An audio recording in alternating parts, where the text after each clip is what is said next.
निर्ग्रन्थास्तेऽपि धन्या गिरिगहनगुहा गह्वरान्तर्निविष्टा धर्मध्यानावधाना समरससुहिता पक्षमासोपवासा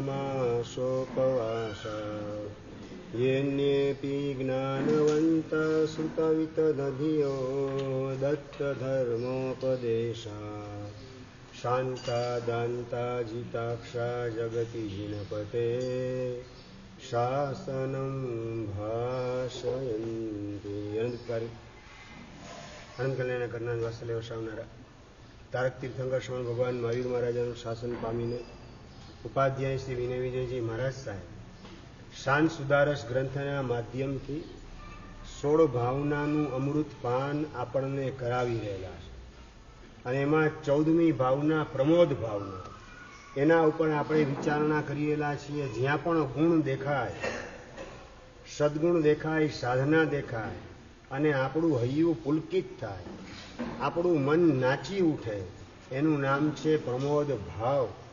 અને એવા ગુણોનો વૈભવ મારા જીવનમાં ક્યારે આવશે, એવા પ્રકારના ભાવ જાગે તો એ સક્રિય પ્રમોદ ભાવ છે. અને એમાં અરિયન પરમાત્મા પ્રત્યે પ્રમોદ ભાવની વિચારણા કરી. છેલ્લા 2 દિવસથી સાધુ ભગવંતો પ્રત્યે પ્રમોદ ભાવ એની આપણે વિચારણા કરેલા છીએ.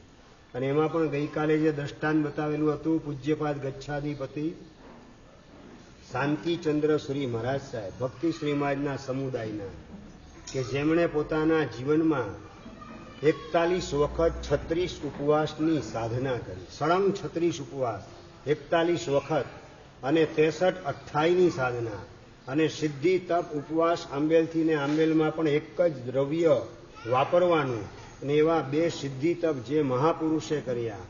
અને 36 ઉપવાસમાં પણ એક વખત 32માં ઉપવાસે સિદ્ધાચલની યાત્રા પગે ચાલીને જે મહાપુરુષે કરી. આ બધું સાંભળીએ એટલે લાગે કે આપણે 4થા આરામાં છીએ કે 5મા આરામાં. અશોકભાઈ, આ સાંભળીએ એટલે 4થા આરાનો આપણને અનુભવ થાય. 4થા આરાના જાણે કે મહાપુરુષો આ કાળમાં આપણી વચ્ચે પોતાના આત્માનું કામ કરીને નીકળી ચૂકેલા છે. આપણે પણ આ અલંબનને લઈને આપણા આત્માનું કામ આ જ ભવમાં કરી લેવું છે. એવા પ્રકારનો એક પરિણામ અંદરમાં ઊભો કરવાનો છે. આજે થોડાક આગળ વધીએ. 3જા ચરણની અંદર વાત કરે છે. 3જા શ્લોકના 3જા ચરણમાં વાત કરે છે કે યન્યેપી જ્ઞાનવંત શ્રુત વિતદધિયો. બીજા પણ બધા મહાત્માઓ કે જે જ્ઞાની પુરુષ છે, જ્ઞાનવાળા છે, એ બધાને પણ ધન્યવાદ છે. બધાની હું અંતરથી અનુમોદના કરું છું. જ્ઞાન એ મોક્ષ માર્ગનો પાયો છે. સમ્યક જ્ઞાન જેની પાસે છે એની પાસે ઓટોમેટિક વીરતિ એટલે દેશવીરતિને સર્વવીરતિ ખેંચાઈને આવે. સાચી જાણકારી જેની પાસે છે તો એ દેશવીરતિ એટલે પાપનો ત્યાગ, શક્ય એટલા પાપનો ત્યાગ, એનું નામ દેશવીરતિ. અને સર્વ પાપનો ત્યાગ એનું નામ છે સર્વવીરતિ. એ જ્ઞાનસ્ય ફલમ વીરતિ. જ્ઞાન એ વીરતિને ખેંચીને લાવે. એવા પ્રકારનું સમ્યક જ્ઞાન એને ધારણ કરનારા મહાપુરુષો એ બધાની પણ હું અંતરથી અનુમોદના કરું છું. યાદ આવે પેલા બપ્પા ભટ્ટ સુરીશ્વરજી મહારાજા રોજ કેટલી ગાથા ખબર છે હરેશભાઈ? રોજ 700 ગાથા ગોખી અને પછી પચખાણ પાડવાનું. ત્યાં સુધી પચખાણ પાડવાનું નહીં. વિનીતભાઈ, તમારે અભિગ્રહ કેટલો પંકજભાઈ? 700 બદલે 7 ગાથા પણ 1 મહિનામાં પણ કરેલી હશે કે કેમ એ પ્રશ્ન છે. અને આ રોજે રોજ 700 ગાથા અભિગ્રહ પૂર્વકની અને પછી પચખાણ પાડવાનું. આવા મહાપુરુષ યાદ કરીએ 700 ગાથા કઈ રીતે ચડતી હશે. આ એમની એક અંતરથી અનુમોદના થાય તો આપણા જ્ઞાનાવણ કર્મ ખપવા માંડે. નાના બાલમુનિ માત્ર 6 વર્ષની ઉંમરે જેની દીક્ષા થયેલી હતી.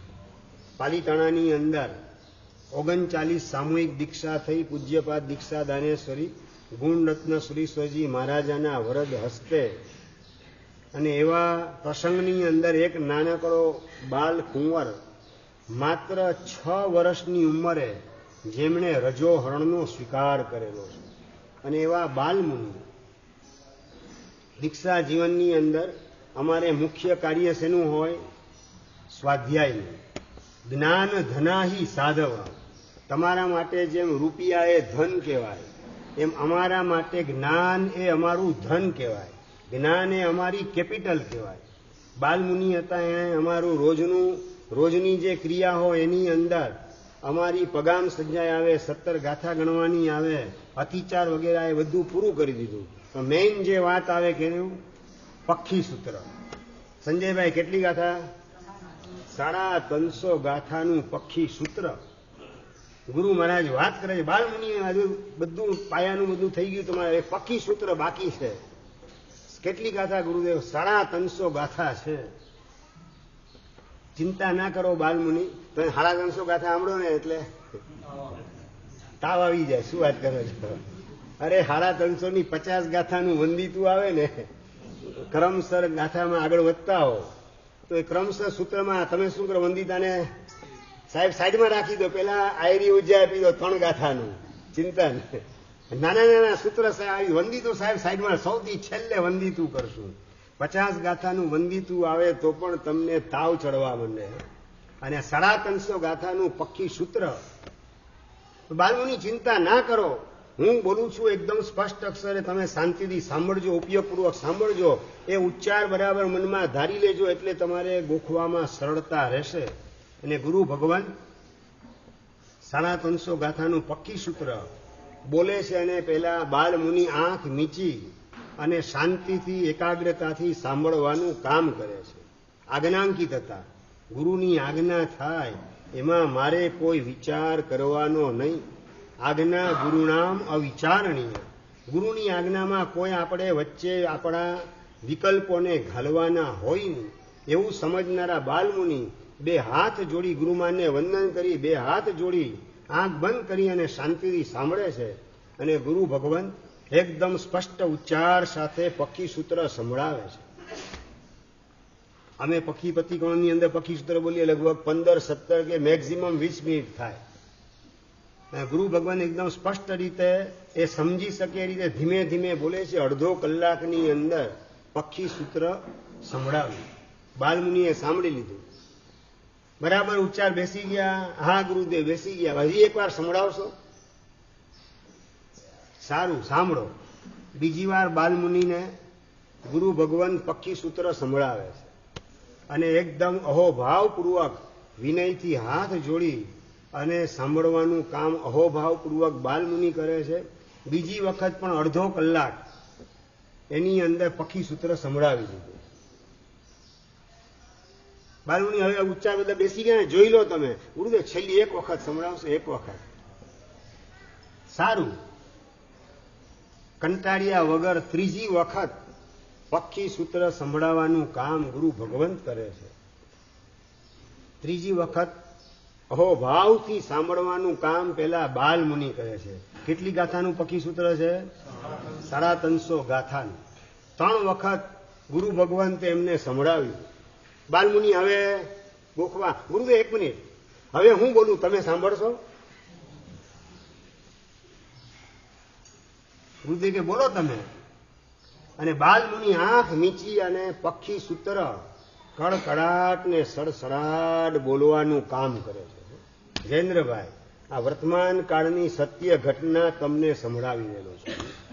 માત્ર 3 વખત, કેટલી 90 મિનિટની અંદર 3 વખત પક્ષી સૂત્ર સાંભળી અને આખું પક્ષી સૂત્ર કડકડાટ ગુરુ મહારાજને સંભળાવવાનું કામ ત્રિભુવન રત્ન વિજયજી મહારાજ સાહેબ કરે છે. ઉંમર કેટલી છે? માત્ર 6 વર્ષની ઉંમર. 8 વર્ષની પણ ઉંમર નથી. 6 વર્ષની ઉંમર. અને 3 વખત ગુરુ ભગવાન પાસે સાંભળ્યું. ગોખ્યું તો છે જ નહીં રૂપેશભાઈ, ગોખવાની તો વાત જ નહીં, માત્ર સાંભળવાનું. એટલે અમે શાસ્ત્રમાં જયારે વાંચીએ ને કે પેલા કાળની અંદર ગુરુ ભગવાન તો સૂત્ર બોલે અને શિષ્ય એ સાંભળે, અને આ રીતે મોઢેથી સાંભળતા સાંભળતા મુખ પાઠ એની પરંપરા ચાલતી હતી. ગુરુ મહારાજ 1 વખત કે 2 વખત બોલે, પછી બીજા સેકન્ડ નંબરના મહાત્મા હોય એ સાંભળી યાદ રાખીને બોલવાનું કામ કરે, સંભળાવે બીજા બધા મહાત્માઓને. 2-3 વખત સાંભળે અને યાદ રહી જાય આવું શાસ્ત્રની અંદર અમે વાંચેલું છે, પણ આ કાળમાં પણ આવી ઘટના બની શકે છે એવી કોઈ કલ્પના શાસ્ત્ર ભણતી વખતે પણ મારા મનમાં નથી. પણ આ જ્યારે દ્રષ્ટાંત સાંભળ્યું ત્યારે થાય ખરેખર ગાજે ગાજે છે મહાવીરનું શાસન ગાજે છે. આ વિષમ કાળની અંદર પણ સમણ ભગવાન મહાવીર મહારાજાના શાસનને ગજવવાનું કામ કરનારા આવા બાલ મુનિઓ માત્ર 6 વર્ષની ઉંમરે સંદીપભાઈ 3 વખત ખાલી પક્ષી સૂત્ર સાંભળે અને 350 ગાથાનું પક્ષી સૂત્ર ગુરુદેવને એક પણ ભૂલ વગર કડકડાટ ને સડસડાટ સંભળાવવાનું કામ કરે. બપ્પા ભટ્ટેશ્વરી મહારાજ 700 ગાથા કઈ રીતે કરતા હશે, આ જ્યારે અમે વાંચ્યું ત્યારે મનમાં થોડો એક પ્રશ્ન ઉભો થયો હતો. પણ આ ત્રિભુવન રત્ન મહારાજનું દ્રષ્ટાંત સાંભળીને મનમાંથી પ્રશ્ન સોલ્વ થઈ ગયો કે જો આ કાળમાં પણ 5મા આરાની અંદર આવા પડતા કાળમાં પણ ખાલી 3 વાર પક્કી સૂત્ર સાંભળે અને 6 વર્ષની ઉંમરે કંઠસ્થ થઈ શકે ને પાછા સંભળાવવાનું પણ કામ કરે, તો એ કાળની અંદર રોજની 700 ગાથા ગોખતા હતા બપ્પા ભટ્ટેશ્વરી મહારાજ. એમાં કોઈ નવાઈ પામવા જેવું નથી. બસ આ અહોભાવ જેટલો આપણને જાગે, સ્વીકાર ભાવ. પેલા નંબરમાં સ્વીકાર ભાવ, પછી અહોભાવ. આપણું મન સ્વીકારવા તૈયાર જ ન થાય અશોકભાઈ, તો અહોભાવ ક્યાંથી જાગે? એટલે પેલા સ્વીકાર ભાવ આવે અને પછી સદભાવ આવે, અહોભાવ આવે. વાહ, ધન્ય છે આ મહાપુરુષોને કે જેમણે જ્ઞાનનો વૈભવ સ્વીકારવાનું કામ અને એને પચાવવાનું કામ કરેલું છે. એવા મહાપુરુષો. પચાવવાનું કામ તો કેવું કર્યું! માત્ર 16 વર્ષની ઉંમરે બપ્પા ભટ્ટેશ્વરી મહારાજ એને આચાર્ય પદવી આપવાનું કામ ગુરુ ભગવંત કરે છે. કેટલી ઉંમર? 16 વર્ષની ઉંમર. દીક્ષા પર્યાની વાત નથી, 16 વર્ષની ઉંમર. અને જ્યારે આચાર્ય પદવી આપવાનો પ્રસંગ આવ્યો ને એ વખતે ગુરુના હૈયામાં હોશ કેવી હોય! આવા પોતાના પ્રભાવશાળી અને પ્રતાપી શિષ્યને આચાર્ય પદવી આપવાનો અવસર, પણ ગુરુના મોઢા ઉપર ઉદાસીનતા છે. અને એ વખતે બપ્પા ભટ્ટેશ્વરીમાં હજી જેની આચાર્ય પદવીની ક્રિયા સ્ટાર્ટ થઈ નથી, હજી રિયાવીની પણ શરૂઆત બાકી છે. અને ગુરુમાનના ચહેરા ઉપર ઉદાસીનતા જોઈને નજીક આવે છે. ગુરુદેવ, આ મંગલ પ્રસંગે આપના મોઢા ઉપર જે ખુશી હોવી જોઈએ, ખુશીના બદલે ઉદાસીનતા કેમ જોવા મળે છે? આપની ઈચ્છા ન હોય તો મારે પદવી લેવી નથી. આપનું મન ન માનતું હોય તો મારે પદવીની સાથે કોઈ સંબંધ નથી. મારે તો આપને ખુશ કરવાના, મારે બીજાને ખુશ કરવાના નથી.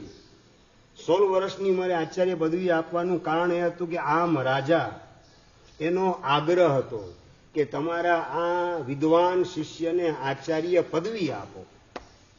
આમ રાજાનો આગ્રહ, એના કારણે ગુરુ ભગવંતે એની યોગ્યતા હતી, પાત્રતા હતી, શક્તિ હતી, વફાદારી પણ હતી પોતાના પ્રત્યેની. આ બધું જુએ છે અને આમ રાજાની વિનંતી યોગ્ય લાગે છે એટલે ગુરુ ભગવંત સંમતિ આપે છે ને શ્રી સંઘ ગુરુ ભગવંતના નિર્ણય વધાવે. મહોત્સવની તૈયારી ચાલે અને આચાર્ય પદવીની વિધિ થાય એ વખતે ગુરુ મહારાજના મોઢા ઉપર ઉદાસીનતા જોવા મળી. અને બપ્પા ભટ્ટેશ્વરીમાં પૂછે છે, ગુરુદેવ આપના મોઢા ઉપર ઉદાસીનતા કેમ છે? આપની ઈચ્છા ન હોય તો રાજાના આગ્રહથી આપે કઈ પદવી આપવાની જરૂરત નથી. આપનું મન ન માનતું હોય તો મારે આ પદવીની કોઈ આવશ્યકતા નથી, હું રાજાને સમજાવી દઈશ. ના, એવું કઈ નથી. પણ આ આચાર્ય પદવીની ક્રિયા શરૂ થાય છે ને તારા જમણા ખભે સરસ્વતી નાચતી દેખાય છે મને. એટલી સરસ્વતી નાચતી હોય તો કોઈ પ્રશ્ન છે જ નહીં, પણ ડાબા ખભે લક્ષ્મી પણ નાચતા દેખાય છે. સૂર્યમંત્રની પહેલી પીઠ એના અધિષ્ઠાયિકા સરસ્વતી દેવી અને સૂર્યમંત્રની ત્રીજી પીઠ એની અધિષ્ઠાયિકા લક્ષ્મી દેવી, બંને એકી સાથે જમણાને ડાબા ખભે નાચતા દેખાય. એટલી સરસ્વતી હોત તો કોઈ પ્રશ્ન નહોતો, પણ સાથે લક્ષ્મીજી પણ રૂમઝૂમ કરતા નાચી રહેલા છે. અને તારી ઉંમર માત્ર 16 વર્ષની છે. હું આજે છું, હું કદાચ આવતીકાલે ન હું, મારી ઉંમર થઈ. તારું શું થશે વિચાર આવે. તારા આત્માને નુકસાન તો નહીં થાય ને આ લક્ષ્મીના કારણે? એ વિચારના કારણે મનમાં ઉદાસીનતા આવે છે. આ લક્ષ્મીનો વૈભવ. આમ રાજા આચાર્ય પદ નથી લીધું એની પહેલા તારો ભક્ત બનેલો છે તો હજી આચાર્ય પદવી મળશે, સૂર્યમંત્રનો જાપ થશે, 5 પીઠિકાની આરાધના થશે અને આ સરસ્વતીને લક્ષ્મી તારા ઉપર વધારે પ્રસન્ન થશે, સહાય કરશે. કેટલા રાજાઓ આવશે તારી પાસે અને પદનો મદ જો તને ચડી જશે તો તારા આત્માને નુકસાન કેટલું થશે. અને ભર યુવાનીની અંદર આચાર્ય પદ, રાજા તો આવે, સાથે રાણી પણ આવશે, ક્યારેક રાજકુમારી પણ આવશે અને તારા મનની અંદર કદાચ વાસનાનું તોફાન સવાર થશે તો અબજો ડોલરથી ન મળે એવું સંયમ જીવન તું હારી જઈશ. આવું તો નહીં બને ને વિચારના કારણે મારા મનની અંદર ઉદાસીનતા આવી ગયેલી છે. તમારા દીકરાને અમેરિકા જવા માટેનો ચાન્સ મળે, મહિનાના $80,000 પગારની ઓફર હોય, મનમાં શું વિચાર આવે? નીતેશભાઈ, જલ્દી મોકલી દે એમ? અરે ત્યાં ભગવાનના દર્શન કઈ રીતે કરશે, મહાત્માના વંદનનો યોગ કઈ રીતે મળશે, સુપાત્ર દાનનો લાભ કઈ રીતે મળશે, અને અનાર્ય દેશની અંદર ચારે બાજુ ડ્રિંકિંગ ને સ્મોકિંગ ને નોન વેજ એનું વાતાવરણ, એ બધાની વચ્ચે મારો દીકરો એના આત્માનું હિત તો હારી નહીં જાય ને, આવો વિચાર તમારા મનને કેટલો સ્પર્શે? સંદીપભાઈ, આ વિચાર આવે? તમને માત્ર તમારા દીકરાનું કેરિયર ઉંચકાય એમાં રસ છે, એ કેરેક્ટર લેસ ન બની જાય એ માટેનો વિચાર તમારા મનને કેટલો સ્પર્શે? રાહુલભાઈ, લેસ માત્ર નહીં. તમારા દીકરો એની કેરિયર ઉંચકાય એમાં ફાયદો કે કેરેક્ટર નિર્મળ હોય એમાં ફાયદો? અશોકભાઈ, જવાબ જોઈએ. કેરેક્ટર ચોખ્ખું જોઈએ. પણ તમે કેરેક્ટર ચોખ્ખું જોઈએ ઉપાશ્રયની અંદર 4 દિવાલની વચ્ચે બોલો છો, બહાર નીકળ્યા પછી તમારો અભિગમ કયો? મારા દીકરાને યુકે મોકલી દઉં, કેનેડા મોકલી દઉં, એમાં અમેરિકા મોકલી દઉં, પછી ભલે ને ટ્રમ્પ ત્યાંથી ધોકા મારીને કાઢે એનો વાંધો નહીં, એકવાર મોકલી દઉં, અમેરિકાની હવા જે છે ખાયા મારો દીકરો. આ અભરખા વર્તમાન કાળમાં કેટલાય મા બાપને જાગતા હોય છે. આપણે આ યાદ કરીએ બપ્પા ભટ્ટ શ્રી મહારાજના ગુરુદેવને કે માત્ર લક્ષ્મીજીના દર્શન, નાચતા લક્ષ્મીજી ખભા ઉપર દેખાય અને એ પોતાનું સંયમ જીવન ચૂકી તો નહીં જાય ને, આત્માની નુકસાની તો ઊભી નહીં કરી બેસે ને, એના વિચારથી ઉદાસીન બની ચૂકેલા છે. તમે તમારા દીકરા પ્રત્યેનો, સાચું બોલો, દીકરા પ્રત્યેનો રાગ છે કે દીકરા પ્રત્યેનો પ્રેમ છે? વિનીતભાઈ, દીકરા પ્રત્યે રાગ કે પ્રેમ? પેલા પ્રશ્ન તો પૂછો ભરતભાઈ, રાગ ને પ્રેમમાં ફરક શું? રાગ ને પ્રેમની અંદર શું ફરક મળે? રાગનો મતલબ સીધો હોય છે મારો દીકરો દુખી થવો ન જોઈએ, આ પ્રકારનો વિચાર મનમાં આવે એ રાગ છે. અને નંબર 2, મારો દીકરો પાપી થવો ન જોઈએ, આવો વિચાર આવે એને કહેવાય સંતાન પ્રત્યે પ્રેમ છે.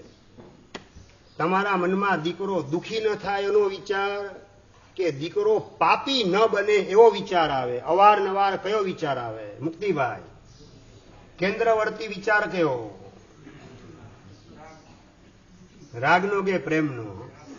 પ્રેમ દીકરા પ્રત્યે હોય તો કોઈ વાંધો છે જ નહીં, એમાં તમારું પણ કલ્યાણ એનું પણ કલ્યાણ. પણ રાગ હોય તો બેય પક્ષે નુકસાની છે. મીણબત્તી બેય બાજુથી સળગે ને વેલી સમાપ્ત થઈ જાય એવી સ્થિતિમાં મુકાવવું પડે. આપણે દીકરા પ્રત્યે રાગ તો અનંતી વાર કર્યો, અનંતા ભવની અંદર, પણ સંતાનો પ્રત્યે રાગ નહીં. જીન શાસન મળ્યું છે તો હવે સંતાન પ્રત્યે મારે પ્રેમ કરવો છે. દીકરો દુખી ન થાય એ વિચાર એ સેકન્ડરી મેટર છે. પણ ફર્સ્ટ મેટર કહ્યું તો કે મારો દીકરો પાપી થવો ન જોઈએ. આ વિચાર જો ભીતરમાં આવે તો એ સંતાન પ્રત્યેનો સાચો પ્રેમ એ દીકરાનું ભવિષ્ય પણ ઉજળું કરે અને તમારા ભવિષ્યને પણ નિર્મળ કર્યા વિના રહે. અહીંયા આચાર્ય ભગવાન, મારો શિષ્ય કદાચ શાસન પ્રભાવક નહીં થાય તો ચાલશે, પણ આરાધક, વિશુદ્ધ આરાધક તો 100% બનવો જ જોઈએ. વિરાધક ભૂલે ચૂકે પણ ન બને એવા પ્રકારની અંદરમાં કાળજી છે, એવા પ્રકારની આત્મા પ્રત્યેની લાગણી છે, અને એના પ્રત્યે મોઢા ઉપર ઉદાસીનતા આવે. અને ત્યાંને ત્યાં જ વાત કરે છે બપ્પ ભટ્ટ શ્રી મહારાજ આચાર્ય પદવી પેલા ગુરુદેવ આપી દો અભિગ્રહ. આજથી જીવનભર માટે 6 વિગયનો ત્યાગ. અને નંબર 2, આજથી ભક્તના ઘરની ગોચરીનો પણ પૂરેપૂરો ત્યાગ ગુરુદેવ 2 અભિગ્રહ આપી દો. અને આ 6 વિગયના ત્યાગની જીવનભરની પ્રતિજ્ઞાના ભાવ, ભક્તના ઘરની ગોચરીના ત્યાગનો પરિણામ એ જાણી અને ગુરુદેવ અત્યંત પ્રસન્ન થઈ ગયા. અભિગ્રહ આપે અને સાથે આશીર્વાદ આપે છે, મહાબ્રહ્મચારી ભવ. આવા આશીર્વાદ એ પણ ગુરુદેવ પોતાના શિષ્યને જાહેરની અંદર આપવાનું કામ કરે છે. એટલે કે જ્ઞાનને માત્ર મેળવવાનું નહીં, પણ સાથે સાથે જ્ઞાનને પચાવવાનું પણ કામ કરનારા મહાપુરુષો, એને યાદ કરી અને અહોભાવથી આપણું મસ્તક ઝૂકી જાય. જે હમણાં તમને વાત કરી હતી બાલમુનિ ત્રિભુવન રત્ન મહારાજ, જેમણે 3 વાર પક્કી સૂત્ર ગુરુ મહારાજના મોઢેથી સાંભળી અને આખું 350 ગાથાનું પક્કી સૂત્ર કંઠસ્થ કરી લીધું. અને એ જ મહાત્મા એમણે અધ્યાત્મ સાર નામનો ગ્રંથ, જેની ગાથા કદાચ નામ પણ તમે લોકો પંકજભાઈ પેલી વાર સાંભળતા હશો, મનોજભાઈ, અને 1024 ગાથાનો ગ્રંથ. આમ ટાટ ચડી જાય. 1024 ગાથા મોઢે કરવાની, જયેન્દ્રભાઈ, વાંચવાની વાત નથી, મોઢે કરવાની. અને 1024 ગાથાનો એ મોહપાદ્ય યશોજી મહારાજનો ગ્રંથ માત્ર 18 દિવસની અંદર એ બાલમુનિ ત્રિભુવન રત્ન વિજય મહારાજ એમણે પરિપૂર્ણ કરી લીધો. આવો એક જ્ઞાનનો અદ્ભુત ક્ષયોપશમ વર્તમાન કાળની અંદર પણ ધારણ કરનારા મહાત્માઓ એને સાંભળી અને આપણે આપણા દીકરા દીકરીને પાઠશાળાએ મોકલ્યા વિના રહેવું નથી. આપણા સંતાનો પણ સમ્યક જ્ઞાન એની ઉપાસના કરે પાઠશાળામાં જવા દ્વારા. સાચું લો, તમે સાંજના ઘરે આવો, રાતે ઘરે આવો 8:30 9 વાગે, દીકરા દીકરીને કયો પ્રશ્ન કરો? મુક્તિભાઈ કયો પ્રશ્ન કરો? અલ્પેશભાઈ કયો પ્રશ્ન? સ્કૂલે ગયો કે નહીં? ટ્યુશનમાં ગયો તો કે નહીં? હોમવર્ક કર્યું કે નહીં? આ 3 સિવાય ચોથો કોઈ પ્રશ્ન યાદ આવે? પાઠશાળા ગયો કે નહીં? ભરતભાઈ, આવો પ્રશ્ન તમે ક્યારે પૂછો? ક્યારે? નેવર. પાઠશાળાનો વિચાર પણ મનમાં ઉગતો નથી. અને નંબર 2, પાઠશાળાના બાળકોને પ્રોત્સાહન આપવું છે એવો વિચાર પણ ભીતરમાં આવતો નથી. માટે લગભગ ગામે ગામ પાઠશાળાઓ ઓક્સિજનના બાટલા ઉપર ચાલતી હોય છે, ડચકા ખાતી પાઠશાળાઓ ચાલતી હોય છે. આ વાત તમને અહીંયા કહું છું ને, એ જ વાત આજથી 12 વર્ષ પહેલા મુંદ્રા ચોમાસું હતું અને એ વખતે પ્રમુખ તરીકે વિનોદભાઈ ફોફડિયા. આ વાત સહજ નીકળી, પાઠશાળાની વાત, સમ્યક જ્ઞાનની આરાધનાની વાત, અને ત્યાંને ત્યાં ઊભા થઈને પોતે જાહેરાત કરી, સાહેબ આપ જે પ્રકારે યોજના બતાવો એ યોજના આજથી પાઠશાળાની અંદર અમારે અમલમાં લાવી દેવી છે. કઈ યોજના ખબર છે હરેશભાઈ? પાઠશાળાએ આવે, હાજરી પુરાવે એટલે 5 રૂપિયા આપવાના પ્રભાવના. નંબર 2, 1 ગાથા ગોખે તો બીજા 5 રૂપિયા, 2 ગાથા ગોખે તો 10 રૂપિયા, વંદિતું આખું પરિપૂર્ણ કરે તો 100 રૂપિયા. આ એક્સ્ટ્રા ઇનામ પાછું. વંદિતું પૂરું કરે એટલે પાછા 100 રૂપિયા એક્સ્ટ્રા. 1 ગાથાના 5 તો મળે. એ ઉપરાંતમાં વંદિતું કરે તો એના 100 રૂપિયા, અને અજીત શાંતિ પૂરી કરે તો 150 રૂપિયા, મોટી શાંતિ પૂરી કરે તો 125 રૂપિયા, અને અતિચાર પૂરા કરે તો 500 રૂપિયા, અને 5 પ્રતિક્રમણ પૂરા કરે તો 1000 રૂપિયા. આવા પ્રકારની સ્કીમ બોર્ડ ઉપર લખી અને ફ્લેક્સ બેનરની અંદર આ યોજના છાપી અને પાઠશાળામાં લગાવી દીધી. મેં વાત કરી કે તમે માત્ર બાળકોને આપો, પ્રોત્સાહન બાળકોને આપો, પણ ટીચરને પ્રોત્સાહન શું આવ્યું આમાં? મને વાત કરે, સાહેબ આપ કોઈ પ્રોત્સાહન આપશું ટીચરને? જેટલું બાળકોને આપવું એનું 10% તમારે ટીચરને આપવાનું. તો ટીચરને છે ને ભણાવવાનો ઉત્સાહ અનેક ગણો વધી જાય. તમારી છે ને બુદ્ધિ લગભગ બદામ ખાઈ ખાઈને બુદ્ધિ તમારી ધંધાને ડેવલપ કઈ રીતે કરવો એમાં જ ખર્ચાઈ જતી હોય છે તમારી બુદ્ધિ.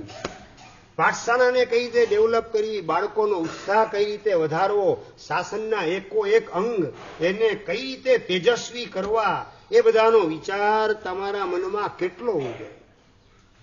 વિનોદભાઈ ફોફડિયાને વાત કરીને મને વાત કરી, સાહેબ 1 વર્ષ સુધી આ યોજનાનો સંપૂર્ણ લાભ મને સંઘ આપે એવી હું વિનંતી કરું છું.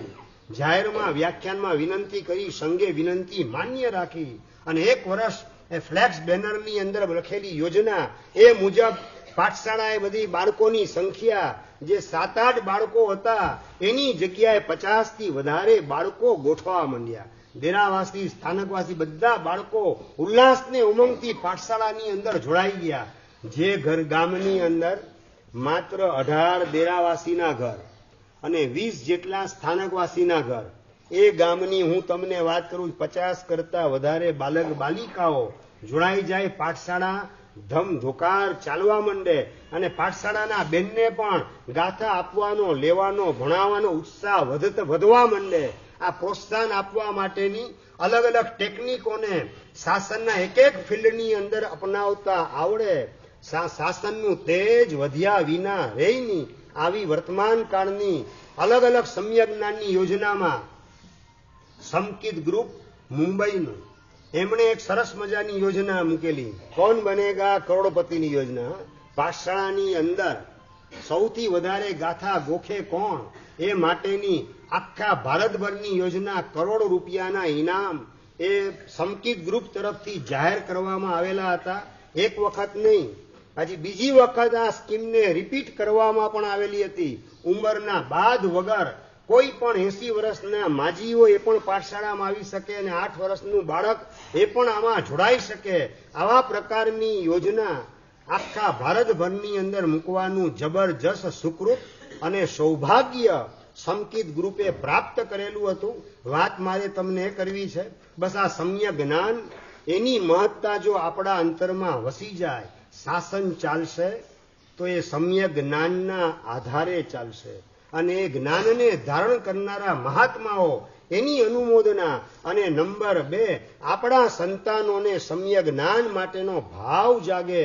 એ માટે પાઠશાળાની અંદર પણ જુદી જુદી સ્કીમ, જુદી જુદી યોજના મૂકવા દ્વારા પાઠશાળાઓની અંદર બાળકોને એટ્રેક્શન ઊભું થાય એવા પ્રકારનું પ્રોત્સાહન આપ્યા વિના આપણે રહેવું નથી.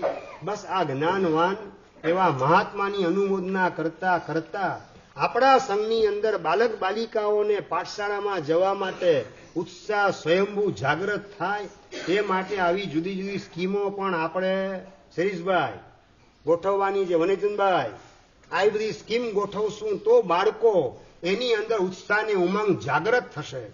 આગળ વધીને એક યાદ આવે દ્રષ્ટાંત, વર્તમાન કાળનો સત્ય પ્રસંગ. ઓપેરા અમદાવાદ સંઘની અંદર ચોમાસું હતું અને બપોરના સમયે ન્યાયની વાચના આપવાનું હું કામ કરતો હતો અને એક બાલ સાધ્વીજી 12 વર્ષની ઉંમરના એ સૌથી આગળ બેસે. પેલા મારી સામે સાધુ ભગવંતો, એની પાછળ સાધ્વી ભગવંતો અને સાધ્વી ભગવંતની પહેલી હરોળમાં સૌથી પહેલા એ બાલ સાધ્વી બેસેલા હોય, ઉંમર જેની 12 વર્ષની. અને હું ભણાવતો, હું ન્યાયનો પાઠ આપું એ વખતે રમત ગમત કરતા હોય અને મારું ભણાવવાનું કામ ચાલતું હોય. મારા મનમાં વિચાર કે આ બાલ સાધ્વી 12 વર્ષની ઉંમરના ને આ ચોપડી હાથમાં સામે ગોઠવાયેલી હોય ને રમત કરતા પાનું વાળવાનું ને મોમબત્તી વાળવા કંઈક ને કંઈક રમત રમવાનું કામ ચાલુ હોય. મને થયું કે આ બાલ સાધ્વી કેમ આવતા હશે.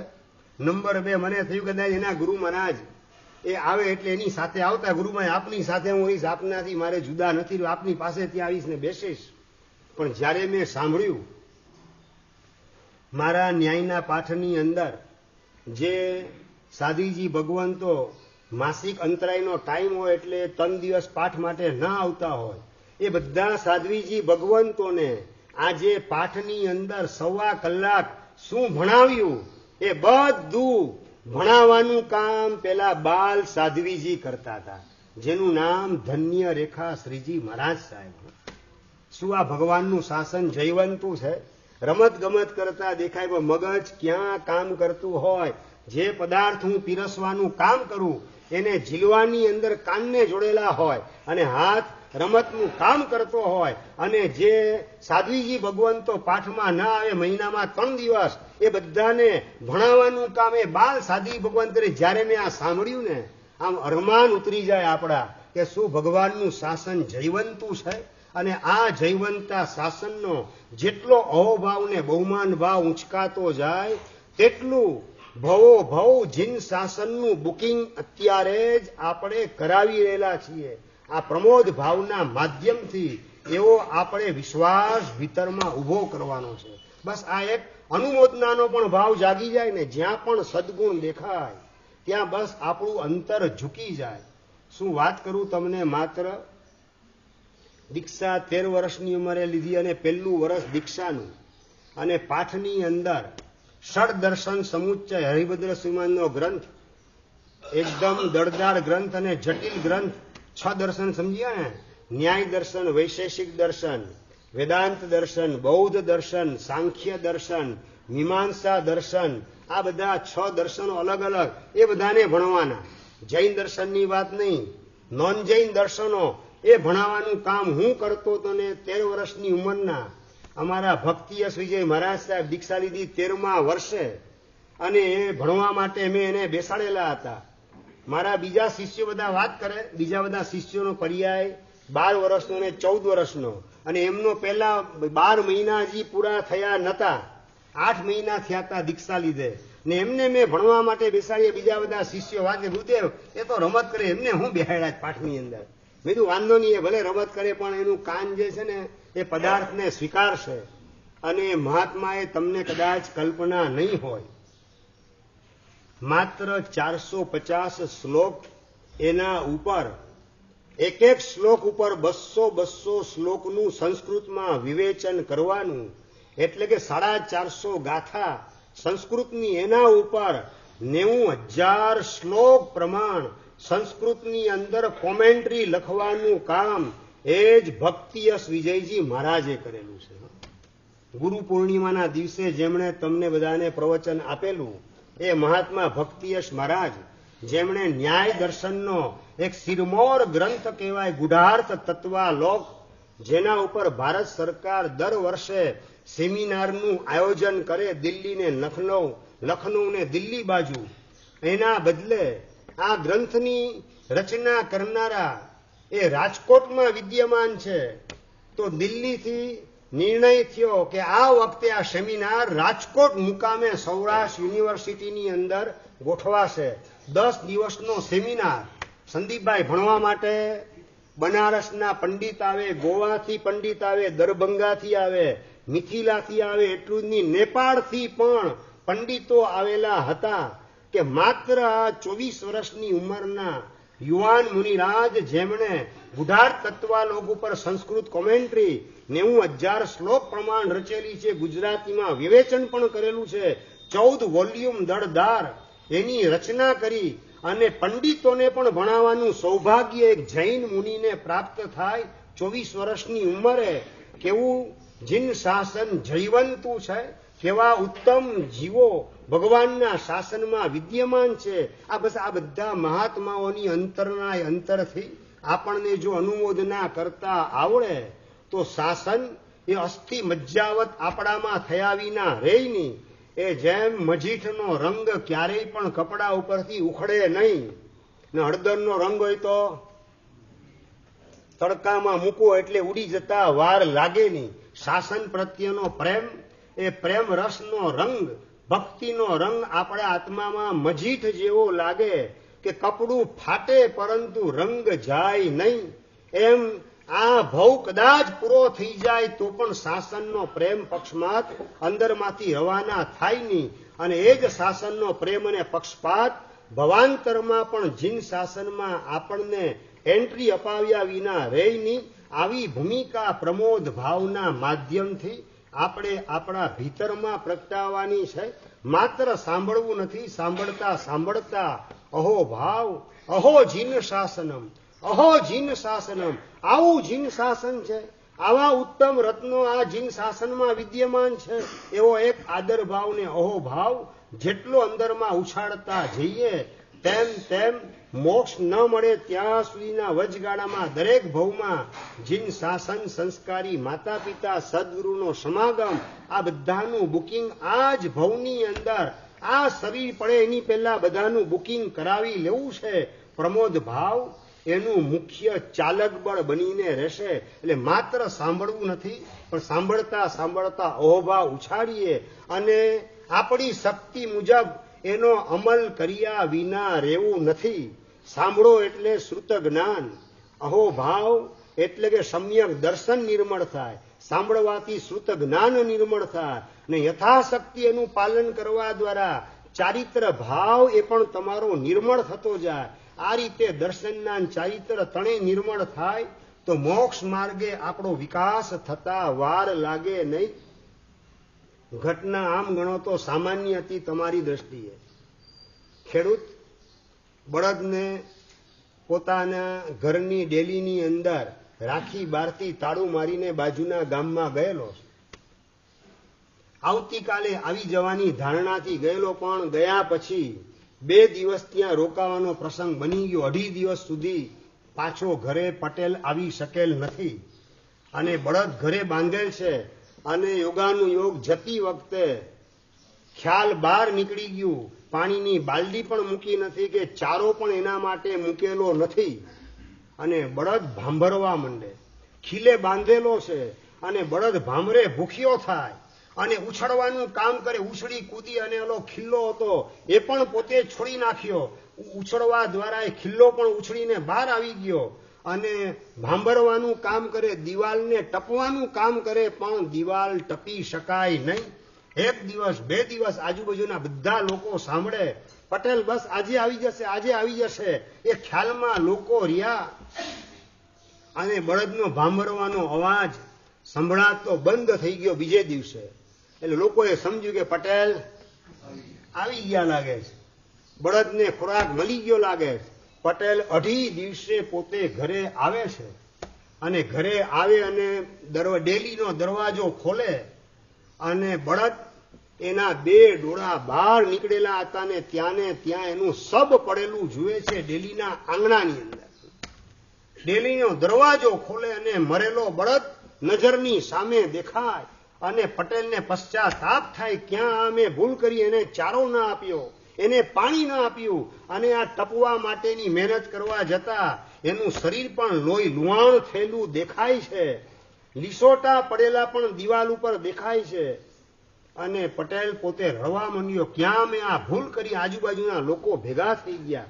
3જે દિવસે જ્યારે પટેલ ઘરે આવે, લોકો બધા ભેગા થઈ જાય. સાચું આ દ્રશ્ય તમને જોવા મળે, મનમાં વિચાર શું આવે? ભાઈ શું વિચાર આવે મુક્તિભાઈ? સંસાર એની કેટલી, સંસારમાં કેવી કેવી મજબૂરી જીવોએ ભોગવવી પડે. માલિક રવાના થઈ જાય, ઘાસચારો નાખ્યા વિના ભૂખ્યાને તરસા રહેવું પડે અને આ જ રીતે પ્રાણ પંખેરું ઉડી જાય. આવા કેટલાય ભવો મેં ભૂતકાળમાં પસાર કરેલા હશે અને આ ભવમાં જો હું નહીં જાગું તો ફરીથી ભવિષ્યમાં પણ આવા અનેક ભવો મારે પસાર કરવા પડશે. આના કરતા પણ મોટી સજા મારે ભોગવવી પડશે. નહીં માંગતા હૈ, આવી મજબૂરી વાળો સંસાર મને જોઈતો નથી.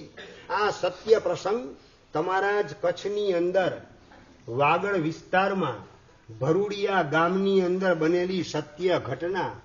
બળદ મરી ગયો, પટેલ બારગામ ગયો, એના કારણે ભૂખ્યો તરસ્યો અને દ્રશ્ય જોઈ અને આવી ભૂતકાળની મેં વેદના ભોગવી અને અનેક વાર ભવિષ્યમાં પણ અનેક વાર ભોગવવી પડશે જો આ ભવમાં જાગૃત નહીં થાવ તો. બસ આવો સંસાર મને જોઈતો નથી, જ્યાં આવી બધી અનેક પ્રકારની મજબૂરી ભોગવવી પડે. અને યુવાન અંદરમાં વૈરાગ્ય જાગૃત થઈ ગયો અને યુવાન એટલે બીજા કોઈની આજ કચ્છ દેશના ઉદ્ધારક પૂજ્ય મુનિરાજ શ્રી પદ્મ વિજયજી મહારાજ બનવાનું સૌભાગ્ય એમને પ્રાપ્ત થયું. જીત વિજયજી દાદા જેના ગુણાનુવાદ આપણે કરેલા એમના તિથિના દિવસે એ જીત વિજય દાદાના ગુરુ મહારાજ એટલે આ પદ્મ વિજય મહારાજ સાહેબ ભરૂડિયાના નિમિત્ત કેવું હતું? માત્ર એક બળદનું મોત. આ નિમિત્તે બળદની આંખ મીચાઈ ગઈ અને પોતાની આંખ ખુલી ગઈ. વૈરાગ્ય જાગૃત થઈ ગયો. આત્મ કલ્યાણના માર્ગે નીકળી પડ્યા. આવી ઘટનાઓ તમે ક્યારે જોઈ નથી? મનોજભાઈ, આવું ક્યાંય જોયું નથી, સાંભળ્યું નથી કઈ તમે લોકોએ? જોયેલું તો હોય, પણ આગળ મહત્વની વાત, તમારી જાત સાથે એને ટચ કરવા માટે, ટેલી કરવા માટે પ્રયત્ન કેટલો કરો. માની જગ્યાએ કદાચ હું હોત તો મારી હાલત આવી જ થાત કે બીજી કોઈ. આવી દશા મારે કેટલી વાર ભોગવવાની. જો આ ભવમાં નહીં જાગું તો પછી ક્યાં વાઘવરુ દીપડાના ભવમાં હું જાગવાનો જ. આ એક ટકોરો તમે તમારી જાતને મારતા શીખો આવા પ્રસંગે, તો આત્મા જાગૃત થાય અને આત્મ કલ્યાણના માર્ગે દોટ લગાવતા વાર લાગે નહીં. આ પદ્મ વિજય મહારાજ નાનકડી એક આ ઘટના, પણ હળવું કર્મી જીવ એને જ કહેવાય કે હળવી ઘટનાના માધ્યમથી પ્રતિબોધ પામી આત્મ કલ્યાણના માર્ગે નીકળી પડે, એને કહેવાય હળવું કર્મી. એને તો એક બળદને મરેલો જોયો. તમે તો કોરોનાની અંદર ટપોટપ મરતા માણસોને જોયેલા છે. પછી પણ વૈરાગ્ય કેટલો જાગે? પ્રશ્ન આ છે અમરભાઈ.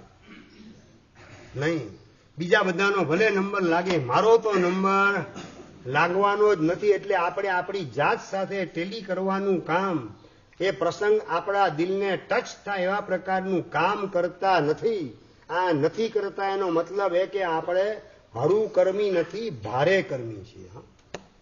અરે ભારે કર્મી પણ કેવું કે મેં પ્રશ્ન છે, કારણ કે કોરોનામાં તો ટપોટપ માણસો મરતા, એટલે ભારેખમ નિમિત્ત છે. અને આવું ભારેખમ નિમિત્ત મળવા છતાં પ્રતિબોધ ન પામે તો ભારે કર્મીમાં પણ નંબર ન લાગે. વાત તો મારે આ કરવી છે. હળવા નિમિત્તથી ચેતી જાય હળવું કર્મી, ભારેખમ નિમિત્ત મળે અને ચેતે તો ભારે કર્મી. ભારેખમ નિમિત્ત મળવા છતાં ન ચેતે એનો નંબર ક્યાં લગાવો જયેન્દ્રભાઈ? ડિક્શનરીમાં એના માટેનો શબ્દ મળે નહીં. એવી ભૂમિકાએ આપણે ગોઠવાવું નથી. બસ હળવા નિમિત્તથી આપણે ચેતવું છે. યુવાન સંગીતનો કાર્યક્રમ આપવા માટે ગાડીમાં મુસાફરી કરીને આગળ વધે છે.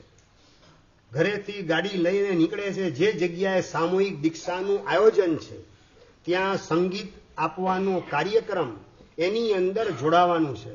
એની અંદર મુખ્ય સિંગર તરીકે ગોઠવાવાનું છે. અને એ ડ્યુટી પોતાની અદા કરવા માટેને આ શાસનનો જાજરમાન પ્રસંગ, એને મારે 4 ચાંદ લગાવવા છે મારા દર્દીલા કંઠના માધ્યમથી. પ્રભુની કૃપાથી આ ગોડ ગિફ્ટ જે મને મળેલી છે, બસ એનો લાભ આખા સંઘને મળે. સૌના હૃદયની અંદર સંયમ પ્રત્યેનો પ્રેમ જાગૃત થાય, એ પ્રકારના ભાવથી સેલ્ફ ડ્રાઇવિંગ કરીને યુવાન આગળ વધી રહેલો છે. સામૂહિક દીક્ષાના આયોજનની અંદર સંગીત પીરસવા માટેની ભાવનાથી આગળ વધી રહેલો યુવાન, અને અચાનક ટ્રકની નીચે કૂતરો કચડાતો જોયો નજરની સામે. કૂતરો રોડ ક્રોસ કરે અને ખટારો ડ્રાઈવર વાળો જે છે એના વ્હીલની નીચે એ કૂતરો ત્યાં કચડાઈ જાય, એના રામ રમી જાય. આ દ્રશ્ય જોયું અને પેલો યુવાન અંદરમાં હેપતાઈ ગયો. નજરની સામે જ કૂતરો પરલોકમાં રવાના થઈ ગયો. આવા તો મેં કેટલા ભવો અજ્ઞાન દશામાં પસાર કરેલા છે, આર્ત ધ્યાનમાં પસાર કરેલા છે. કમોતે મરવાના કામ અનેક વાર મેં કરેલા હશે, અને અનેકને કમોતે મારવાના પાપ એ પણ કેટલી વાર મેં કરેલા હશે. આ ડ્રાઇવિંગ વગેરેના માધ્યમથી ભૂતકાળના અનંતા ભવોમાં બધા પાપો કરેલા, એ બધામાંથી મારો છુટકારો થશે ક્યારે? આ ડ્રાઇવિંગ કરીએ એટલે બીજા જીવોને કમોતે મોતને ઘાટ ઉતારવાનું પાપ, અને આપણે ખુદ તિર્યંચ વગેરે ગતિમાં હોઈએ ત્યારે કમોતે મરવાનું આપણા લલાટે દુર્ભાગ્ય ઉદયમાં આવે. આ બધી સ્થિતિમાં ભૂતકાળમાં અનંતા ભવો મેં પસાર કર્યા. હજી સુધી આવી સ્થિતિ એને અટકાવવા માટેનો પુરુષાર્થ જીન શાસન મળવા છતાં મેં કરેલો નથી. આ ભવની અંદર એ પુરુષાર્થ કર્યા વિના મારે રહેવું નથી. યુવાને કર્યો મનોમન સંકલ્પ દીક્ષાના સામૂહિક દીક્ષાની અંદર સિંગર તરીકેનો રોલ અદા કરવા માટે જઈ રહેલો પેલો યુવાન અને મનની અંદર ગળમથલ સ્ટાર્ટ થઈ ગયેલી છે. દર્દીલા કંઠથી ગીત સંભળાવવાનું કામ કરે છે. સંયમ કબહી મિલે સસનેહી પ્યારા, ક્યારે થઈ સાચો રે સંત, ક્યારે થશે મારા ભવનો રે અંત.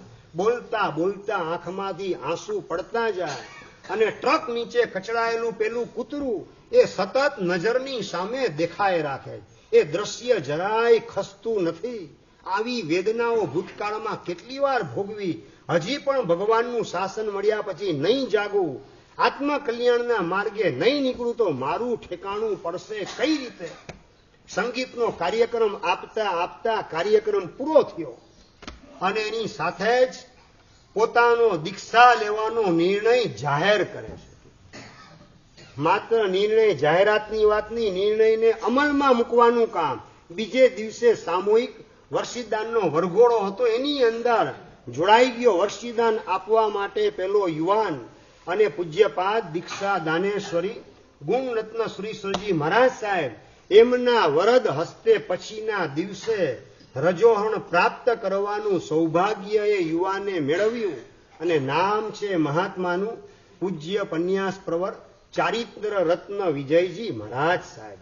આ વર્તમાન કાળની વાત કહું, ઇતિહાસની વાત નથી કરતો. વર્તમાન કાળની અંદર એક એક આ હળવા નિમિત્ત દ્વારા પણ આપણો આત્મા ચેતી જાય. કિર્યંચના મોતે પદ્મ વિજય મહારાજ અને આ ચારિત્ર રત્ન મહારાજ સાહેબ એનો આત્મા પ્રતિબોધ પામી ગયો, વૈરાગ્યનો દીવડો પેટી ગયો.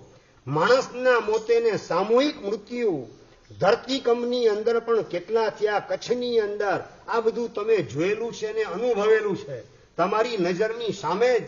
અને છતાં મનુષ્યના સામૂહિક મૃત્યુઓ એ પછી એ કોરોનાની અંદર હોય કે ભૂકંપની અંદર હોય, અને હમણાં જ થયેલ થોડા દિવસ પહેલા પ્લેન અકસ્માત એની અંદર 250-300 જેટલા માણસો મરી ગયા. 250 જેટલા પ્લેનના મુસાફરો અને જમીન ઉપર ડોક્ટરો જે કામ કરતા હતા મેઘાણીનગર હોસ્પિટલની અંદર, એ ડોક્ટરો પણ કેટલા પરલોક ભેગા થઈ ગયા. આ બધા સમાચાર જાણ્યા પછી, સાંભળ્યા પછી અંદર માહેલો હલે કે નથી હલતો.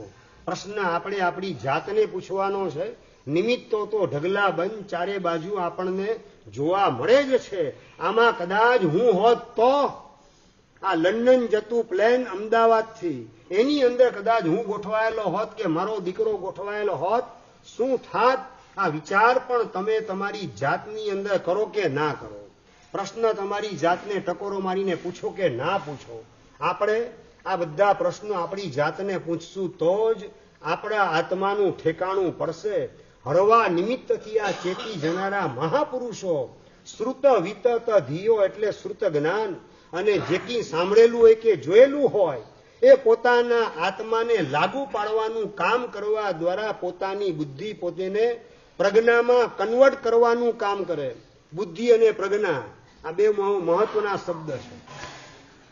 સંસારના બધા બેનિફિટ તમને દેખાડવાનું કામ કરે એને કહેવાય બુદ્ધિ, અને આત્માના બેનિફિટ તમને દેખાડે એને કહેવાય પ્રજ્ઞા.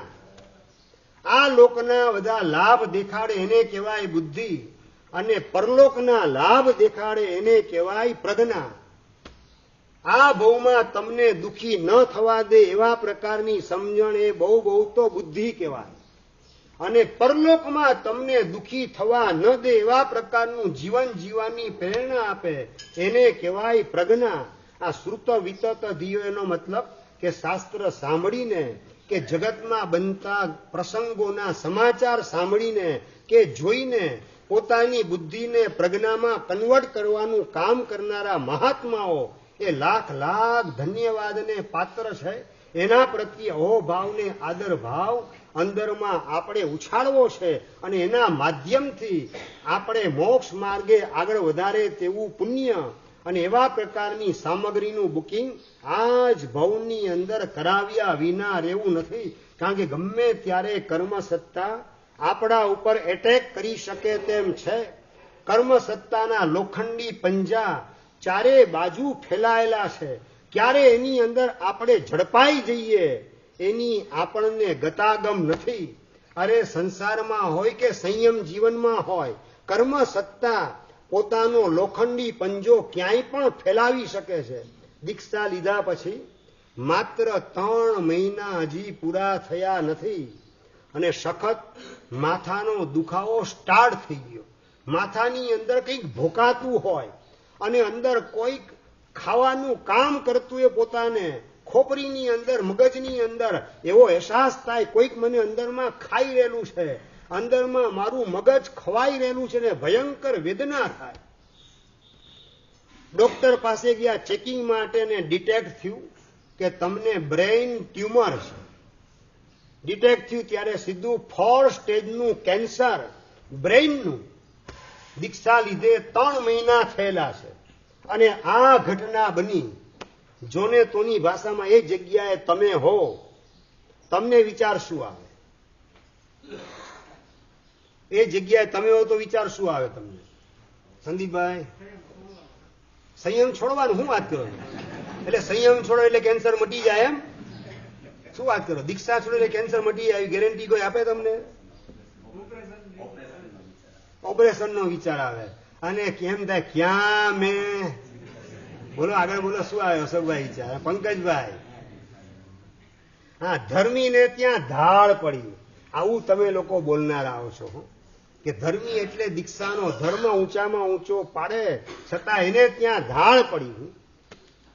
અને આ ધર્મીને ત્યાં ધાડ પાડી એવું માનનારા જગન્ય કક્ષાએ છે ધર્મ જગતમાં. ધર્મીની કસોટી થાય એવું માનનારા મધ્યમ ભૂમિકાએ છે. પેલા મહાત્મા મધ્યમ ભૂમિકાએની ઉત્તમ ભૂમિકાએ ગોઠવાયેલા હતા. ઉત્તમ ભૂમિકાનો મતલબ ધર્મીને ત્યાં ધાડ પડી નહીં, ધર્મીની કસોટી થઈ નહીં, પણ ધર્મીને લોટરી લાગી.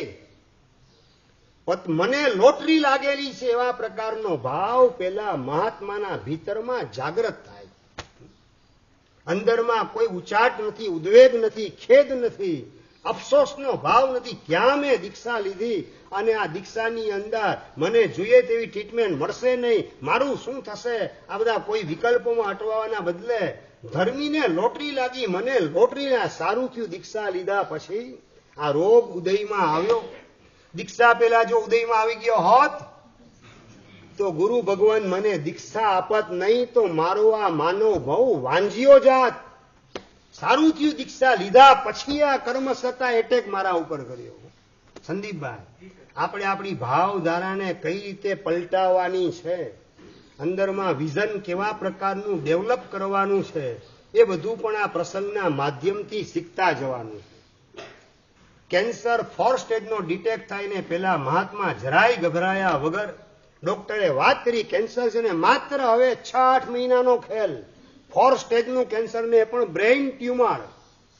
હાથમાં કદાચ કેન્સરની ગાંઠ હોય તો બહાર દેખાઈને ઓપરેશન કરીને કાઢી નાખીએ તો બ્રેઇનનું ઓપરેશન આમે જોખમી હોય અને એમાં બ્રેઇન ટ્યુમર, એનું ઓપરેશન તો ઓર જોખમી. સફળતાની કોઈ શક્યતા નથી. ઓપરેશન ગુરુદેવ મારે કરાવવું નથી, બસ મારે તો કર્મની નિજરા કરવી છે. માટે ગુરુદેવ મારી હવે આરાધનાની જે ભાવના છે એમાં આપ પૂરેપૂરો મને સપોર્ટ આપવાનું કામ કરવું. વાંધો નહીં, તું ચિંતા નહીં કરતો, તારી આરાધના સારામાં સારી થશે. બિલકુલ ટેન્શન રાખતો નહીં. દરેક મહાત્મા પૂજ્યપાદ દીક્ષા દાનેશ્વરી ગુણરત્ન સુરીશ્વરજી મહારાજા એમના એ શિષ્ય ગ્રુપ ઘણું મોટું છે. તું ચિંતા નહીં કર. દર કલાકે તને એક મહાત્મા સજ્જાય સ્તવન વગેરે સંભળાવવાનું કામ કરશે. તને સમાધિની અંદર પરિણામ જાગૃત થાય એવા પ્રકારના પદો આનંદગંજી મહારાજના પણ સંભળાવવાનું કામ મહાત્માઓ કરશે. તારી અંતિમ આરાધના દીક્ષાજીનમાં સારી થશે. તું બિલકુલ ચિંતા ના કરતો. હા, ચલો કોઈ માંદા પડે તો એના પડખે 1 કલાક સ્તવન સંભળાવવા માટે ફુરસત મળે? ફુરસત મળે કે ના મળે? અમરભાઈ, લાવો હું સ્તુતિ તમને સંભળાવું, રત્નાકર 25 સંભળાવું, આર્યન વંદનાવલી સંભળાવું, ચેતન જ્ઞાન અજવાળીની સજ્જાએ સંભળાવું. આવું જિંદગી આખીમાં કોઈને સંભળાવ્યું કે નથી સંભળાવ્યું? તમને કદાચ ના આવડતી હોય તો જોઈ જોઈને પણ બોલી શકાય. જોઈ જોઈને બોલીએ અને આપણે પણ ભીંજાઈએ, સામેવાળાને પણ અંતરમાં ભીંજાવાનું કામ કરાવીએ અને એ રીતે પુણ્યનું ઉપાર્જન કરવા માટે આવી તક ક્યારેક હાથમાં આવેલી હોય તો ગુમાવવી નથી. આવો પણ ભીતરમાં અત્યારે સંકલ્પ કરો ને, એનું પણ પુણ્ય અત્યારથી ઉપાર્જન થવા માંડે. ઘરના કોઈ મેમ્બરને તબિયત બગડે તો મારે એને ધર્મ સંભળાવો છે. પૂજ્યપાદ રત્નસુંદર શ્રી મહારાજના પુસ્તકો વાંચીને સંભળાવો. પૂજ્યપાદ ભુવનબાનુ શ્રી મહારાજના પુસ્તકો, પૂજ્યપાદ ચંદ્રશેખર મહારાજના પુસ્તકો, પૂજ્યપાદ કલાપૂર્ણ શ્રી મહારાજના પુસ્તકો, બધાના પુસ્તકો કહે કલાપૂર્ણ શ્રી, આ પુસ્તક સંભળાવું, વાંચું, એ સાંભળે અને એના દ્વારા એના મનની સમાધિ ટકે, એ ટકાવવા માટેની મારી ફરજ છે. આવા પ્રકારની સમજણ આપણે આત્મસાત કરવાની છે. ગુણરત્ન શ્રી મહારાજ વાત કરે, તું ચિંતા નહીં કર, રાતના પણ જ્યાં સુધી તું જાગીશ ત્યાં સુધી અલગ અલગ મહાત્મા એક એક કલાક તને સંભળાવશે. તારી ઈચ્છા મુજબનું, તારી પસંદગી મુજબના સ્તવન, સ્તુતિ, સજ્જાય વગેરે સંભળાવશે. તું ચિંતા નહીં કરતો. અને પેલા મહાત્મા વાત કરે, ના ગુરુદેવ, બીજા બધા મહાત્મા મારા કારણે ડિસ્ટર્બ થાય એવી આરાધનાની વાત હું નથી કરવા માંગતો. અરે આમાં ડિસ્ટર્બ થવાનો કોઈ પ્રશ્ન નથી. એ લોકોને આરાધના થશે, તારી પણ આરાધના થશે, એ લોકોને જ્ઞાનને સમાધિ આપવાનો લાભ મળશે, વૈયાવચ યોગની સાધનાની તક મળશે. તું ચિંતા ના કર. ગુરુદેવ આપને જે અંગે વિચારવું એ વિચારજો, પણ મારી એક નાનકડી ભાવના, એની અંદર આપ રિસ્પોન્સ આપો. બોલ, તારી શું ભાવના છે? ગુરુદેવ, બસ ભાવના છે કે હવે આ કાયા તો ડોક્ટરે કીધું 8-9 મહિનાથી વધારે ખેંચી શકે એમ શરીર નથી, તો હવે આ કાયાનો જેટલો કસ નીકળે એટલો મારે કસ કાઢવો છે. એટલે શું કહેવા માંગે છે? રોજ એકાશનું કરનારા મહાત્મા સાંજના સમયે વાત કરેલા છે, ગુરુદેવ આવતીકાલે દેરાસરમાં આપની સાથે આવું ત્યારે મને આપ 16 ઉપવાસના પચખાણ ભેગા, આ વર્તમાન કાળમાં બનેલી સત્ય ઘટના. ગુણરત્ન શ્રી મહારાજ સાહેબ વિચારમાં પડી ગયા, શું વાત કરે તું? આ 16 ઉપવાસ, 4 સ્ટેજનું કેન્સર, બ્રેઇન ટ્યુમર. બસ ગુરુદેવ, હવે મારે મારા આત્માનું ભાથું બાંધી લેવું છે. આ શરીરનો જેટલો કસ કઢાય એટલો કસ કાઢી લેવો છે. હવે મારે કે આ શરીરમાં જરાય પ્રેમ નથી, મમતા કે મૂર્છા નથી. એનું જે થવું હોય તે થાય. મારા આત્માનું ભવિષ્ય ઉજળું કરી લેવું છે. ગુરુદેવ, આપ ના નહીં પાડતા. બસ આ આરાધના મને કરવામાં પૂરેપૂરો આપ રિસ્પોન્સ આપજો, આશીર્વાદ આપજો, સંમતિ આપજો. અને હરખના આંસુ ગુણરત્ન શ્રી મહારાજની આંખે આવી ગયા. 68 વર્ષની ઉંમર, મિચ્છામી 63 વર્ષની ઉંમરે લાગુ પડેલું આ કેન્સર, દીક્ષા લીધે હજી 3 મહિના થયેલા છે, વળી દીક્ષા હમણાં જ થયેલી છે, અને મહાત્મા 16 ઉપવાસના પચખાણ 4 સ્ટેજના કેન્સરમાં માગે. બીજે દિવસે બધાની વચ્ચે દેરાસરમાં 16 ઉપવાસના પચખાણ આપે.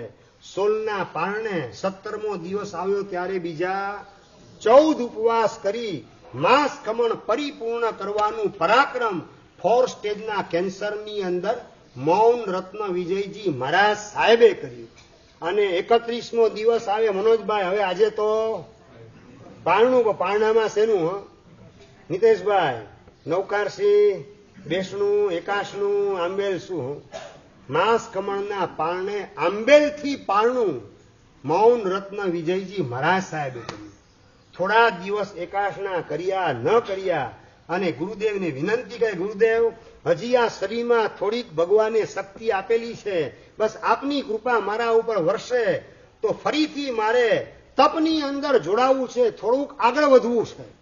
કેટલાની ભાવના છે ગુરુદેવ? ભાવના 36ની છે. માસ ખમણ હજી હમણાં પૂરું થયું છે, 20 દિવસ પારણાના થયા અને 20 દિવસ પારણા કરીને 36 ઉપવાસની અંદર ઝંપલાવાનું પરાક્રમ, 16 ઉપવાસ 2 વાર, પછી 4 ઉપવાસનું પચખાણ. આ કઈ સ્થિતિની અંદર છે સંદીપભાઈ? 4 સ્ટેજનું બ્રેઇન કેન્સર, એની અંદર બીજી વખત 36 ઉપવાસની તપસ્યાની અંદર આ મહાત્મા લાગી ગયા. 37મા દિવસે પારણું આંબેલથી કરેલું છે. હવે એની સામે તમારો આમ સીધી તપ શું લાગે? આ બચ્ચું લાગે કે બીજું કઈ લાગે? હાથીનું બચ્ચું મદનની હોય ને એવું લાગે તમારું. એવું આ વિરાટ મહાકાય એમનું આ તપ માસ ખમણ પછી 20 દિવસ પારણા કર્યા ન કર્યા અને પાછા 36 ઉપવાસ સળંગ અને પારણે પાછું આંબેલ. તમારે તો પારણે નવકારસી આવવાની છે, વચ્ચે બેસણા અને છેલ્લે 37મા દિવસે નવકારસી આવશે. અને આ મહાપુરુષે પારણે આંબેલ કર્યું અને આખો દિવસ નવકાર લેખનની અંદર ગોઠવાઈ જાય. 108 નવકાર, 200 નવકાર, 300 નવકાર, 500 નવકાર બોલીને લખવાના. પેલું બ્રેઇન ટ્યુમર ક્યાં ગયું સંદીપભાઈ? બ્રેઇન ટ્યુમરની અંદર પણ જો આ સાધના થઈ શકે તો સાજા શરીરે આ 5 ઉપવાસ કેમ ન થઈ શકે? એક ટકોરો આપણે આપણી જાતને મારવાનો છે. બ્રેઇન ટ્યુમરની અંદર 4 સ્ટેજનું અને એમાં 30 ઉપવાસ આંબેલ, 20 દિવસ પારણા, પાછા 36 ઉપવાસ પારણે આંબેલ અને થોડા દિવસ 20-25 દિવસ પસાર થયા ન થયા અને પાછા ગુરુદેવ પાસે આવીને વાત કરે, વિનંતી કરે, ગુરુદેવ આપની કૃપાથી શરીરમાં ઘણું સારું લાગે છે. તમે શું બોલો? હજી 5 ઉપવાસની અંદર પેલો ઉપવાસ થયો હોય ને, આલું માથું દુખે છે, આ પેટ દુખે છે, આ પગ જલાઈ ગયા છે, આંખે અંધારું આવે છે, કેટલું આ લાંબુ લિસ્ટ તમે તૈયાર કરી દો. અને અહીંયા મહાત્મા કે ગુરુદેવ આપની કૃપાથી શરીરમાં મજાની સ્ફૂર્તિ છે, અનુકૂળતા છે, આપ જો રજા આપો તો ફરીથી તપસ્યાની અંદર ઝુકાવવું છે. અને ત્રીજી વખત તપસ્યાના મહાયજ્ઞની અંદર મહાત્મા ઝંપલાવે, પચખાણ 16 થી ઓછું ક્યારેય લેવાનું નહીં. 16 ઉપવાસ 1 વાર, 2 વાર, 3 વાર, 4 વાર. કેટલા ઉપવાસ? 64 ઉપવાસ થઈ ગયા. એના ઉપર બીજા 4 ઉપવાસ એટલે 68 ઉપવાસ સળંગ કર્યા. નવકાર મંત્રનું આલેખન કરે, રોજે રોજ 500, 700 નવકાર લખે અને નવકારના 68 અક્ષરની આરાધના માટે 68 ઉપવાસ. કેન્સરની બીમારીની અંદર મૌન રત્ન વિજયજી મહારાજે, જેનો દીક્ષાનો પર્યાય હજી માત્ર 3 વર્ષનો ને કેન્સર લાગુ પડ્યો અને 6 મહિનાની અંદર તો 30 ઉપવાસ, 36 ઉપવાસ ને 68 ઉપવાસની સાધના માત્ર કેન્સરની બીમારીની અંદર 4 મહિનાના ટૂંકા પર્યાયની અંદર જો આટલી સાધના થઈ શકતી હોય, વાય નોટ? આ સિદ્ધિ તપ હું કેમ ના કરી શકું? એક ટકોરો તમે તમારી જાતને મારો. અને 68 ઉપવાસ પછી ચેકિંગ કરાવ્યું અને કેન્સર ટોટલ નીલ, કેન્સર ગાયબ થઈ ગયું. આ કેન્સરને કેન્સલ કરવાની પણ તાકાત આ ઉપવાસની સાધનામાં છે. માટે જ મહાપુરુષો કહે છે કે સબ રોગો કે બીચ મેં બડી દવા ઉપવાસ, રોગ હોય 1000 ભલે, ઉપાય એક ઉપવાસ, ઉપાય એક ઉપવાસ. અને આ જ ઉપવાસ દ્વારા કેન્સરને મટાડવાની ટ્રીટમેન્ટ જાપાનના ડોક્ટરે કરી અને એના કારણે 2018ની સાલમાં એને નોબેલ પારિતોષિક આપવામાં આવેલું હતું. શેના કારણે? તો કે વગર દવાએ માત્ર ઉપવાસ દ્વારા કેન્સરને મટાડવાનું કામ કરનારા ડોક્ટર જાપાનના, એને નોબેલ પ્રાઇઝ મળ્યું. વાસ્તવમાં નોબેલ પ્રાઇઝ ભગવાન મહાવીર મહારાજાને મળવું જોઈએ.